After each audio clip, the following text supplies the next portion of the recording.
Avoir un parfait inconnu dans sa maison est déjà une épreuve terrifiante. Maintenant, imaginez vivre cela à 8 ans. C'était vers 2013 à 2014. Mon frère avait 7 ou 8 ans à l'époque et nous venions d'emménager dans une nouvelle maison pour être plus près de l'école et pour des loyers moins chers. C'était une jolie maison tout bien considérée. Il y avait même une cheminée confortable pour l'hiver. Quoi qu'il en soit, mon frère adorait Batman et avait cette voiture Batman qui, si on appuyait sur un bouton, faisait du bruit et s'allumait. C'était en fait son jouet préféré, donc il jouait souvent avec. Puis un après-midi, il est rentré de l'arrière de la maison et nous a dit qu'il avait trouvé quelque chose. Alors évidemment, ma mère et moi avons demandé ce que c'était. C'était une photo d'un jeune garçon sous la forme d'une de ces étiquettes que vous obtenez si vos parents paient un supplément pour les photos scolaires. La photo était sale et pleine d'usure, même au point qu'on ne pouvait pas voir l'année où elle avait été prise. Nous avons pensé que, d'accord, un parent avait perdu la photo de son enfant, ce n'est pas grave. Et puis mon frère a dit quelque chose qui m'a troublé. C'est Buddy, a-t-il dit. Et je l'ai regardé avec une expression faciale qui lui demandait en gros de se répéter. Et il l'a fait. Il a pointé la photo et a dit,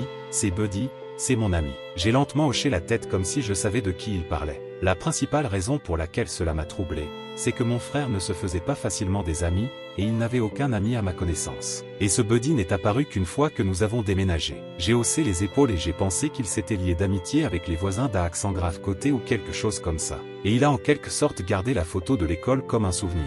Cette nuit-là vers 3 heures du matin, alors que tout le monde dormait dans la maison, je me suis réveillé en entendant mon frère parler. Alors, naturellement agacé, je suis entré dans sa chambre pour lui dire d'aller se coucher sinon il réveillerait nos parents. C'était bizarre parce que lorsque je suis entré dans sa chambre, il était assis droit dans son lit comme s'il parlait réellement à quelqu'un et pas seulement à lui-même ou à ses jouets.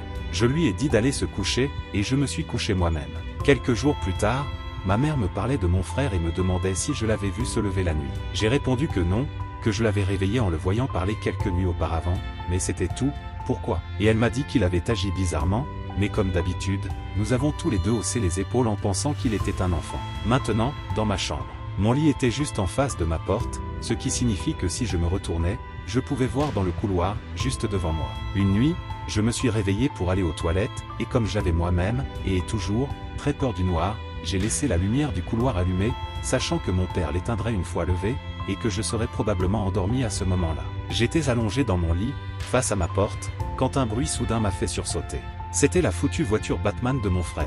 Elle faisait du bruit. Alors je me suis levé pour dire à mon frère qu'il ne devrait pas rester debout aussi tard, à jouer. Mais quand je suis entré dans sa chambre, il dormait dans son lit avec un jouet sur le sol de l'autre côté de la pièce qui faisait toujours du bruit. Je me suis dirigé vers lui pour l'éteindre. J'ai finalement pu me rendormir, mais les jours suivants, mon frère n'arrêtait pas de parler de Buddy. Cela commençait vraiment à me faire peur, alors je suis allé chez les voisins à droite et à gauche de nous. Une maison n'avait même pas d'enfants, et l'autre était vide. Cela a commencé à m'inquiéter, mais mon père a dit que c'était probablement juste un ami imaginaire qu'il avait trouvé. J'ai accepté, car je ne pouvais penser à aucune autre solution, mais presque chaque nuit, l'un de nous, ma mère, mon père ou ma sœur, disait qu'il avait entendu le jouet de mon frère faire du bruit et qu'il devait rentrer dans la pièce et l'éteindre. J'ai expliqué que je devais le faire aussi, et une fois de plus, j'ai évoqué mon frère en train de parler à quelqu'un un soir. Mon père a juré que le jouet était probablement activé par le mouvement. Mais quand nous l'avons acheté, il n'y avait aucune publicité pour l'activation par le mouvement. Ma sœur et moi étions tellement perturbés que nous avons commencé à dormir ensemble dans ma chambre,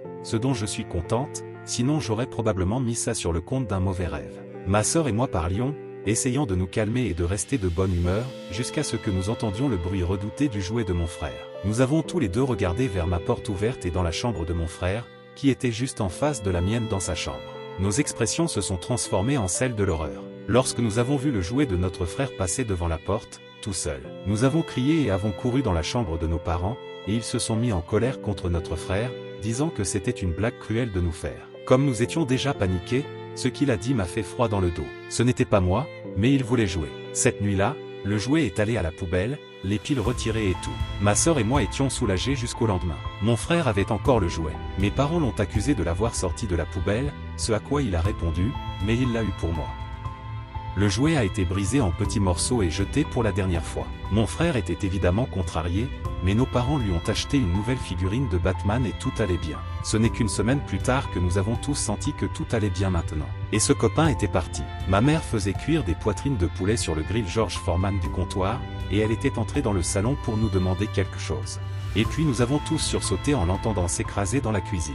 Nous sommes entrés là-bas pour voir le grill George Foreman à mi-chemin de la cuisine, comme s'il avait été jeté. Ma mère a juré qu'il n'était pas près du bord, et mon père n'avait aucune explication. Rien ne s'est passé ensuite, et nous avons déménagé environ 1 an plus tard. Mais à ce jour, je me demande si le contremaître imaginaire de mon frère n'était pas imaginaire.